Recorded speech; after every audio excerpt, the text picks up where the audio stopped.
अतिक्रमणमधून काढण्यात आलेल्या सर्व बेघर लोकांना त्वरित राहण्याची सोय करण्यात यावं असं निवेदन आरबी दयावन बहुउद्देशीय सामाजिक संस्थेमार्फत आयुक्त व उपायुक्त यांना देण्यात आले।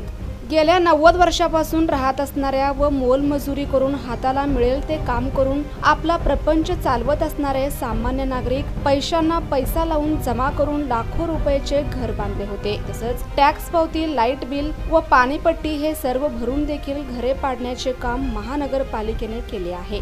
तसंच घोंगडे वस्ती, मित्रनगर, नीलमनगर, अक्कलकोट रोड, कोंडानगर ब्रिज खालील सर्व लोकांचे अतोनात हाल होत आहेत। सर्व नागरिक बेघर झालेले आहेत। 2 दिवस झाले रस्त्यावर झोपत आहेत। त्या नागरिकांना नुकसान भरपाई व राहण्याची सोय त्वरित करण्यात यावं, अन्यथा महानगरपालिकेसमोर उग्र आंदोलन करण्यात येईल असा इशारा आरबी दयावन बहुउद्देशीय सामाजिक संस्थेच्या मार्फत करण्यात आला आहे।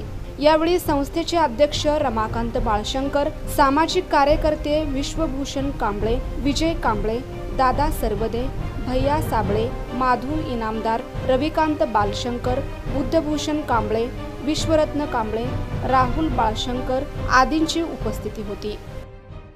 90 वर्षापासून राहत असणारे पिढ्यानपिढ्या याच ठिकाणी गेले असल्यामुळे जे महापालिकेचे आयुक्त साहेबांनी कोणताही विचार न करता जे अतिक्रमण हटवण्याचा जे निर्णय दिलेला आहे ते अतिशय चुकीचा असल्यामुळे आणि सोलापूरमधल्या ज्या ठिकाणी जे गरीब लोक राहत होते त्या ठिकाणीच नाही का त्यांच्या घर उद्ध्वस्त करण्याचं काम अतिक्रमणानं केलेलं आहे आतापर्यंत। त्यामुळे कोंडानगर या ठिकाणी तर महिलेचा जीव गेला, त्या ठिकाणी बाहेर रस्त्यावर रोडवर राहून ब्रिजच्या खाली तिचा जीव गेलेला आहे। असे हजारो एक लोक बेघर झालेले आहेत, त्यांना घरापासून वंचित ठेवण्यात आलेलं आहे। तरी अजून घोंगडे वस्ती या ठिकाणी परवा दिवशी 2 दिवसाखाली अतिक्रमण काढण्यात आले, मित्रनगर या ठिकाणी अतिक्रमण काढण्यात आले। असे लोक एवढे संतापनं गेलेले आहेत की त्या लोकांचा अतिशय त्याने राहणार कुठं, जगणार कुठं, सर्व नाही का शारीरिक कामकाज, जे आंघोळ, बाथरूमला जाणे हे सर्व करणार कसे।